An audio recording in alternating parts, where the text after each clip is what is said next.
So today we're going to be talking about the Sony A7 IV camera that we don't have right here. This is the original Sony A7 camera.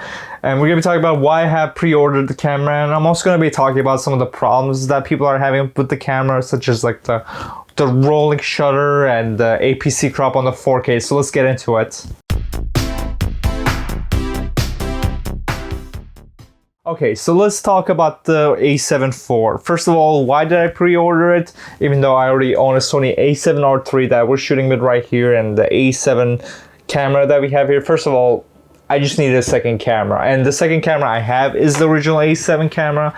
And this camera is great for doing photography. You know, even though this camera is a lot older than the cameras we have nowadays, but this camera still has a beautiful, I believe it's a 25 megapixel sensor, full frame sensor, so it works great with all your cameras, works great with all your lenses, but honestly, even though the sensor and the image quality comes out of it is pretty good, the problem is that the technology in this camera is a lot older nowadays. You know, this camera is I think around like 8 years old right now, so the autofocus on this camera is terrible. The battery life is horrible. Like, to get through like a small shoot, I need to bring like 4 batteries with me. And overall, this is just an older camera from Sony, and pretty much any camera that Sony made before the A7 III is kind of trash in my opinion. With the A7 III, they finally cracked the code and like made a good camera finally, but their A7 II and the original A7 cameras, they're just aren't that good. I mean, if you do everything, if you expose the picture properly and you focus properly, you know, you can get good images coming out of this.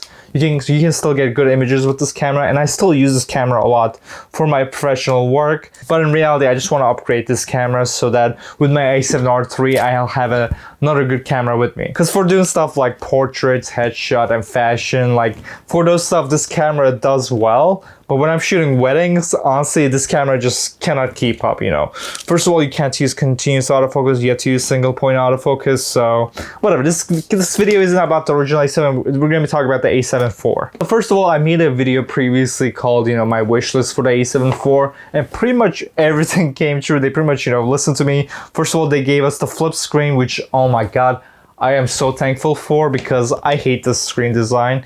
You know, if you're just shooting horizontally, you know, it's fine. But most of the time I'm shooting vertically, and I'm shooting fashion usually. So when I'm shooting fashion, you know, I have to break my spine pretty much and like go down to like shoot up at people, because that's what I mainly do. I rarely ever shoot down at people. So for doing low angle stuff, it's just annoying to use the screen because you cannot bring it up. So having a flip screen is gonna be great for that, for when it comes to photography. So I can just, you know, do this and shoot like that. But honestly, besides that, there isn't really that many great features when it comes to photography. Obviously, the autofocus is going to be improved, and compared to the A7R III, it will actually be a decent jump, I'm guessing. Because one thing people don't know, including me, I didn't know about this till like I had the A7R III for like 3 years, is that the A7 III has way better autofocus than the A7R III. Now, the A7R III already has amazing autofocus. That's why I never, you know, thought that, oh, A7 III probably has better autofocus. I just assumed they had like the same autofocusing points, but no, actually, I believe A7R III has like 350 autofocusing points, while the A7 III has like 700. So it's like double the autofocus points on the A7 III. And most of the time, you can't really tell. If you're shooting outside with your aperture all the way open, they're both going to perform pretty well. But when you're shooting inside of a dim lit studio with your aperture closed down, you cannot use continuous autofocus with the A7R III a lot of times. But if you use the A7 III, that camera works perfectly, even in dark conditions with the aperture closed down. So personally, it's probably going to be a decent jump in autofocus when I go from A7R III to the A7 IV. And obviously, just going from the original A7 to the A7 IV, that's going to be a giant jump. And we're actually going to be doing a lot of comparison videos between the original A7 and the A7 IV, just to see how far has Sony come with these cameras. So personally, for a photographer, it's not that big of a deal to jump to those cameras. But if you do videography also like me, if you're a hybrid shooter, that the A7 IV is going to be a big jump. Video specs of the A7 IV are what caused me to really buy the camera, because the video specs on the A7R III are, even though they're pretty good, you know, right now I'm shooting with the A7R III and the image quality looks great. You know, there's a lot of problems with the A7R III. First of all, it's an 8-bit only camera. So when you're shooting 4K 8-bit with this camera, honestly the image quality is decent. You know, we're shooting with it right now and the image looks great on it. But when you go down to 1080p 8-bit, that's when you start having problems with the camera where the image quality just looks terrible in my opinion. Especially when you compare to a 1080p codec, like I have my Sony A7Iv which can shoot 1080p 10-bit. There's a big difference between what this camera can do and the A7R III can do.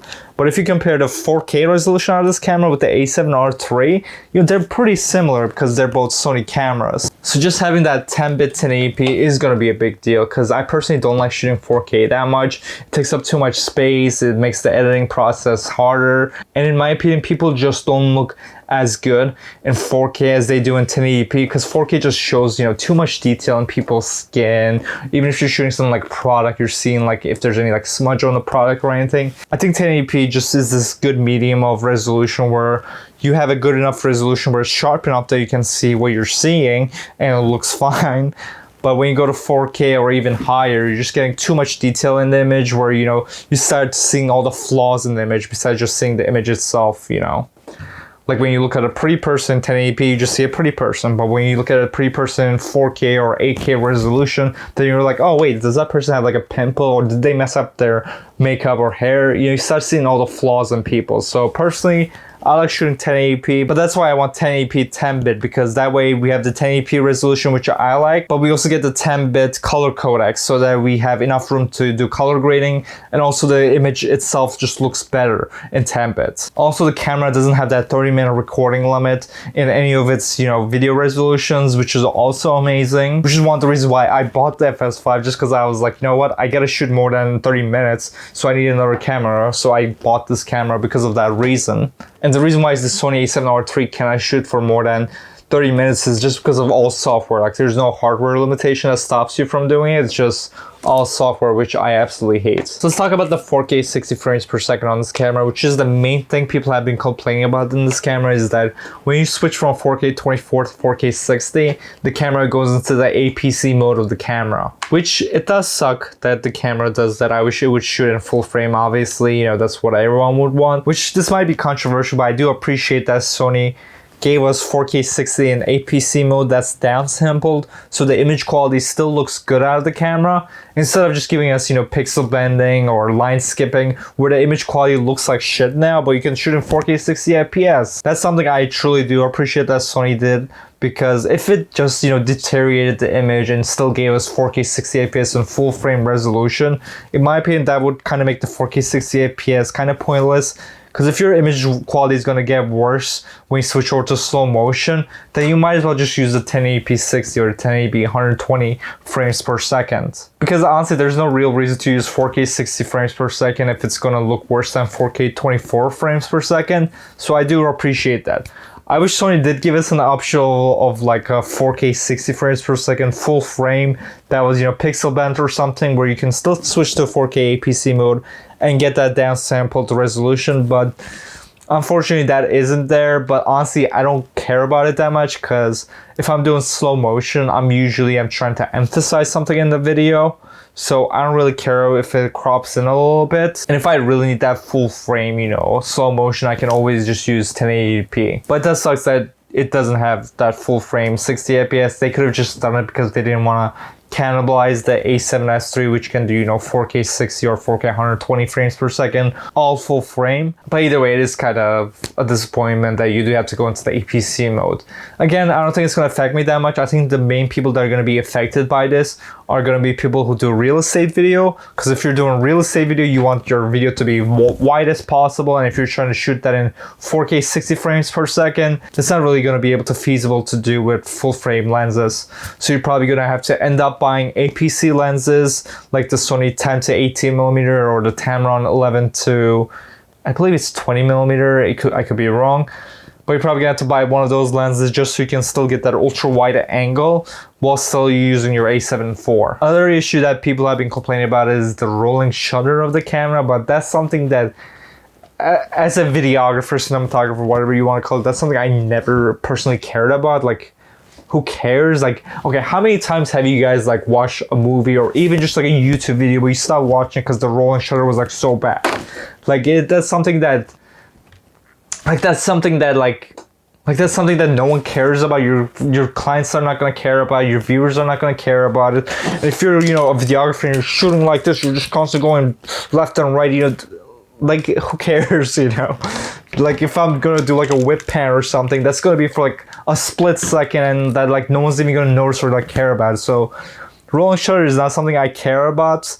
And if you really care about it, if you shoot in the APC mode of the camera, then the rolling shutter is pretty much gone. So it's not that big of a deal. But that seems to be the only complaints about the camera. Personally, I don't really have any complaints. I love the camera. I like what Sony did with the camera. The only disappointment for me is that there isn't a 1080p 240 frames per second option in the camera.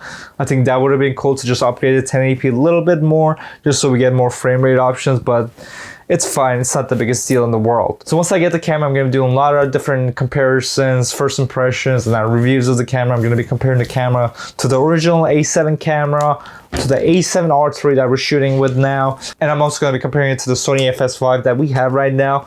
And honestly, I might be selling this camera now that I'm getting the A7 IV. We're gonna see how I like the camera. Even though I do love the FS5 camera, it's one of my favorite video cameras of all time. I just don't know if I want to continue using the FS5 that much once I get the A7 IV. We're gonna see how I feel about the camera. And I still don't know if I'm going to replace my A7R3 as my main photography camera with the A7 IV, just because the A7R3 does have a higher resolution. So for doing stuff like wildlife, it might be better to use A7R3. But at the same time, A7 IV is going to have better autofocus. So I don't know, that's stuff that I have to like think about once I get the camera and see how much I like it compared to the R3. But for video, I'm definitely going to like stop using the R3 for video. Maybe as like a B or C cam, but like A7R3 is very annoying to use for video. First of all, you know, obviously there isn't a flip screen on this camera. So if I'm doing any YouTube videos or something like this, I have to use an external monitor. Like I got one right here, that's how I'm seeing myself, otherwise you can't see yourself. And if you use an external monitor, or if you even just have like the Bluetooth on the camera, then you lose like phase detect and like it disables some of the functions of the camera. That's why like sometimes when I'm like talking, if my hands are like in front of my face and I'm like talking like this, okay, it's not doing it right now. That's your favorite thing to do. It's like when I'm talking something, it'll like focus on my hand and then like it'll go back and forth, and just the 8-bit codec in the camera just isn't that flexible. So I don't know, we're gonna see. But once I get the camera, we're definitely gonna be doing a lot of videos with this, so definitely stay tuned. Make sure to subscribe to the channel. And also I make videos every single week now, so make sure to subscribe to see my new video. And if you have any comments or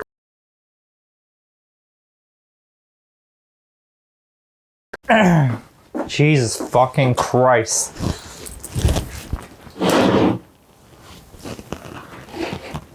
So when I was doing my outro, the camera stopped recording because it hit the 30-minute limit. This is why I'm getting the A7 IV, guys.